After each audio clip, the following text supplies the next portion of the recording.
इतना ही पैदा भय, इतना ही हमने 5वीं तक की पढ़ाई करी हती। हमारे मम्मी पापा इतना ही काम करत हते।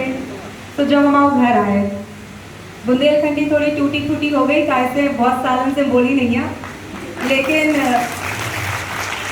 बुंदेलखंडी को बुंदेलखंड से निकाल सकत, बुंदेलखंड को बुंदेलखंडी से नहीं निकाल सकत। तो हम आप ही और उनके बीच से निकले, और यही हम इतने बतावे आए कि हम कहाँ हैं, हमारा क्या परिवेश है, ये शायद मैटर नहीं करता अगर हमें हिम्मत करने का जज्बा हो, हिम्मत हो, हौसला हो, मेहनत कर सकें तो हम कहीं भी पहुंच सकते हैं। और पेरेंट्स भी हैं यहाँ पे काफ़ी सारे, तो मेरा जो ओवरऑल जर्नी में एक्सपीरियंस रहा है वो मैं शेयर कर दूँ, क्योंकि मेरा ऐसा मानना है कि जितने भी लोग हैं मुझसे आयु वृद्ध हैं, ज्ञान वृद्ध हैं, तो कुछ मेरे पास ऐसा कुछ है नहीं जो मैं बता सकूं। उनका एक्सपीरियंस मुझसे ज़्यादा है, उनका ज्ञान मुझसे ज़्यादा है, लेकिन इस परीक्षा के बारे में जो मेरा अनुभव है, खास करके जो स्टूडेंट्स आए हुए हैं उनके साथ शेयर करूँगी। मेरी जर्नी शुरू हुई थी जब यही निवारी गाँव है, छतरपुर के पास में ही, जिला छतरपुर में पड़ता है, खौफ के पास है, खौफ निवारी। तो मध्यम वर्गीय परिवार से होना, ग्रामीण क्षेत्र से जुड़ाव रखना, एक छोटे शहर से आना, इन सब से क्या होता है कि हमें प्रेरणा की कभी कोई कमी नहीं मिलती। हमारे लिए हर छोटा अचीवमेंट बड़ा होता है। तो बचपन में कोई आता था तो मैं सुनती थी कलेक्टर साहब आ गए, एसडीएम साहब आ गए, तहसीलदार साहब आ गए, एसपी साहब, पुलिस में डीएसपी आए। तो एक सुन करके दिमाग में ये छवि थी कि ये सब कुछ बहुत बड़े पद हैं, लेकिन ये विचार था, कोई प्लान नहीं था। मुझे पता है जितने लोग यहाँ बैठे होंगे उनमें से किसी ना सभी को कभी ना कभी कोई ना कोई विचार करियर को लेकर के आया होगा। और लेकिन जब प्लानिंग आप नहीं करेंगे, प्लान बहुत इंपॉर्टेंट है। मेरा ये प्लान बना जब मैं बीएचईएल भोपाल में आ गई। बीएचईएल भोपाल में मैं जॉब करती थी, मैंने इलेक्ट्रिकल इंजीनियरिंग की है एनआईटी भोपाल से, 2 साल नौकरी की और फिर छोड़ दिया, क्योंकि मन करता था कि इसी फील्ड में आया जाए। और कुछ इम्पॉर्टेंट बातें जो मैंने सीखी हैं, मुझे लगता है ये सभी एग्जाम्स के लिए एप्लीकेबल है। आई थिंक जो लोग यहाँ पर दूसरे एग्जाम्स के टॉपर्स हैं दे विल वेरीफाई दिस।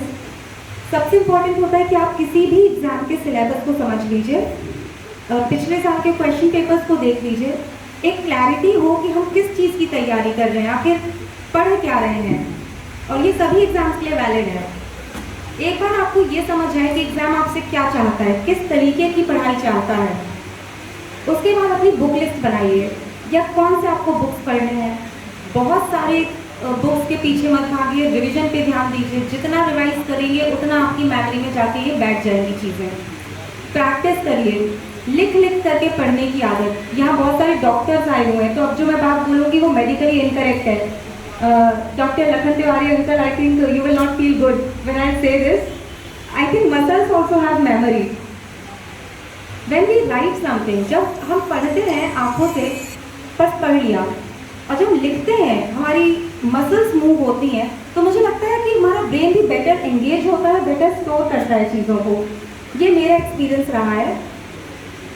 इसके अलावा लिख करके पढ़ने की आदत आपको बहुत आगे ले जाएगी। आप बच्चे हैं, आप सिविल सर्विसेज में हैं, आप सीए कर रहे हैं, जुडिशियल सर्विसेज, जितने भी लोग यहाँ बैठे हैं, I think they will agree with this कि लिख करके पढ़ना, प्रैक्टिस करके पढ़ना आपके लिए ज़्यादा लाभदायक है।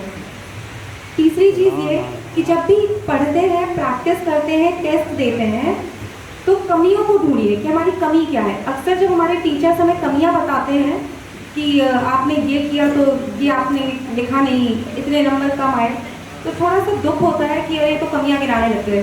इन्हीं कमियों को पकड़िए, इन कमियों को सुधारिए।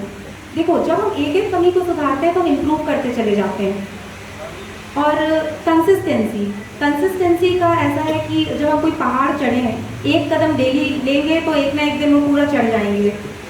कोशिश करना कि एक दिन में ही पूरा चढ़ के उतर भी आए, सब कुछ कर लें, तो हमारे एफर्ट्स सही नहीं हो सकते। आप एक कदम चढ़े और फिर खुद से पूछें अब कितना बचा, फिर एक कदम चढ़े अब कितना बचा, तो आप डिमोटिवेट होंगे। एक पॉजिटिव आगे देखने की स्ट्रैटेजी, पीछे क्या हुआ उससे मतलब मत रखिए, आगे सोल्यूशन ओरिएंटेड। जितना आप सोल्यूशंस की तरफ ध्यान देंगे उतना अच्छा आपका आउटलुक रहेगा, क्योंकि बहुत लोगों को मेंटल हेल्थ के इश्यूज हो जाते हैं जब वो एग्ज़ाम प्रिपेयर करते हैं, स्ट्रेस होता है, एंजाइटी होती है। खुद को मोटिवेटेड रखने के लिए हमेशा गोल पे नज़र, कि आप किस लिए कर रहे थे। जैसे मैंने नौकरी छोड़ी तो फिर उसका कोविड आ गया, लॉकडाउन लग गया, सब बंद था और थोड़ी अनसर्टेनिटी भी थी हमें लोगों के लिए, वो तो पूरी दुनिया भर में थी। तो ऐसा लगता था कि नौकरी छोड़ के कहीं गलती तो नहीं कर दी, अच्छी खासी जॉब थी, घर में थी, और एक ही चीज़ मैं खुद से पूछती थी कि जॉब क्यों छोड़ी थी। अगर वो वजह पूरी हो गई हो तो ठीक है, छोड़ देते हैं, बाकी पढ़ना वगैरह बंद। अगर वो वजह पूरी नहीं हुई है तो याद रखिए वो पहाड़ भी बाकी है, आगे देख करके चलेंगे तो एक ना एक दिन चढ़ लेंगे। तो ऐसे ही सामने देख करके आगे बढ़ने की आपकी मानसिकता हो। सबसे ज़रूरी खुद में भरोसा, क्योंकि मैं आप ही लोगों के बीच में से निकल के आई हूँ और जब तक रिजल्ट 24 सितंबर को आया है, शाम को नहीं आया था, मैं पोडियम के उसी साइड पे थी। तो बड़ा अनसर्टेनिटी रहती है, खुद की आइडेंटिटी को लेकर के कभी कभी डाउट होता है कि हम क्या कर रहे हैं इस पूरी दुनिया में जहाँ पे इतने टैलेंटेड लोग हैं, हम कहाँ खड़े होंगे, क्या करेंगे, जॉब कैसा होगा। खुद पे भरोसा रखना सीखिए।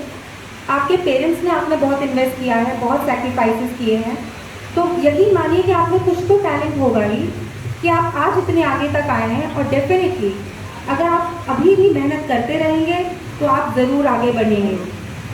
खुद में भरोसा रखने के लिए एक छोटी सी स्टोरी बता देती हूँ, मैं ज़्यादा टाइम नहीं लूँगी, उसके बाद क्वेश्चन आंसर्स, क्योंकि वो ज़्यादा अच्छा तरीका है बात करने का। 100% प्रोडक्टिविटी पे पहुँचने का गोल, ये 100% प्रोडक्टिविटी मुझे एक कहानी ने प्रेरित किया, वो मैं कहानी शेयर करूँगी। स्टीव जॉब्स का नाम सबने सुना होगा, एप्पल का नाम सबने सुना होगा।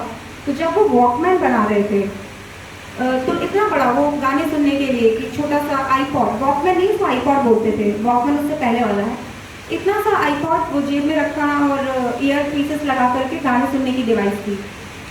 तो उनका इंजीनियर जब बना करके लाया तो वो इतना बड़ा था, तो उन्होंने बोला ये काम का नहीं है, जेब में फिट हो जाए ऐसा बनाओ। बोला ठीक है, तो गया उसने छोटा किया उसको, वो फिर लेकर के आए एक दूसरा मॉडल और फिर भी वो बड़ा लगा उन्हें, तो उन्होंने कहा कि नहीं नहीं ये अभी भी बड़ा है, इसको अभी भी छोटा करो। वो वापस गए, उन्होंने फिर बनाया, फिर उनको गुस्सा आ गया, बोले इतने बार बना रहा हूँ, छोटा कर रहा हूँ, आपको क्यों नहीं समझ आ रहा। तो उन्होंने वो उठाया और उसको एक एक्वेरियम था जिसमें मछली रखते हैं घर में, उसको पानी में डाल दिया, उसमें से बबल्स निकले। तो बोले बबल्स निकल रहे हैं, हवा की तो जगह है, उसको भी कम करो। तो बार बार बनाता वो तब तक डालते जब तक बबल आना बंद ना हो। एक दिन बबल आने बंद हो गए, उन्होंने बोला कि अब बस, दिस इज़ द लिमिट, हो गया। और वो इतना सा फिर बंद करके आए, जिन्होंने यूज़ किया होगा उन्हें मालूम होगा। कहने का मेरा मैसेज ये है, हमें लगता है कि हम अपना बेस्ट दे रहे हैं लेकिन हम दे नहीं रहे होते। यूजुअली हम 100% सोच करके सिर्फ कर रहे होते हैं अपना हार्डली 50 to 60%। प्लानिंग करिए, लिख लीजिए कि आपका समय कहाँ बर्बाद होता है, एक एक क्षण का उपयोग करिए। एक चीज़ और, पढ़ाई एक लौती विधा नहीं है जिसमें आप आगे बढ़ सकते हैं। स्पोर्ट्स है, कल्चर है, परफॉर्मिंग आर्ट्स है, जहाँ भी जाएं मेहनत करने की आदत आपकी हो। मैंने 2 साल रह करके जुलाई 2019 से सितंबर 2021 जब रिजल्ट आया, हर दिन लगभग 8 घंटे की मैंने पढ़ाई की। इस तरह से निरंतर प्रयास करना ही इस सफलता की, इस परीक्षा की या किसी भी परीक्षा की सफलता की कुंजी मैं मानती हूँ। और इसी के साथ मुझे लगता है मैं अपना मैसेज दे चुकी हूँ। आपके क्वेश्चंस लूँगी। जाने से पहले धन्यवाद व्यक्त करना चाहती हूँ उन सभी छतरपुर के लोगों का जो बिल्कुल मेरी फैमिली की तरह है। मेरे बड़ी मम्मी, मेरे बड़े पापा, उन्होंने मुझे पाल पोस के बड़ा ही किया है यहाँ पर, और वो यहाँ पे आए तो मुझे बहुत अच्छा लग रहा है। Thank you doctor Lakhan Tiwari uncle again for this entire beautiful event. मुझे बहुत अच्छा लग रहा है, बहुत खुशी हो रही है। और आप सभी, मेरा ये मानना है कि दूसरी रैंक निकली है, हो सकता है यहाँ जो लोग बैठे हैं उनमें से कोई पहली रैंक निकाल करके दिखाएगा। मुझे भरोसा है आज के 2-3 साल बाद, 4 साल बाद, जो भी आपकी अभी समय अवधि है कुछ करने के हिसाब से, हम आप सभी का नाम न्यूज़पेपर्स में पढ़ते रहेंगे कि छतरपुर के बच्चों ने ये किया, छतरपुर के बच्चों ने वो किया, और हम सब गौरवान्वित होते रहेंगे। आपके उज्जवल भविष्य के लिए मेरी बहुत सारी शुभकामनाएं। धन्यवाद।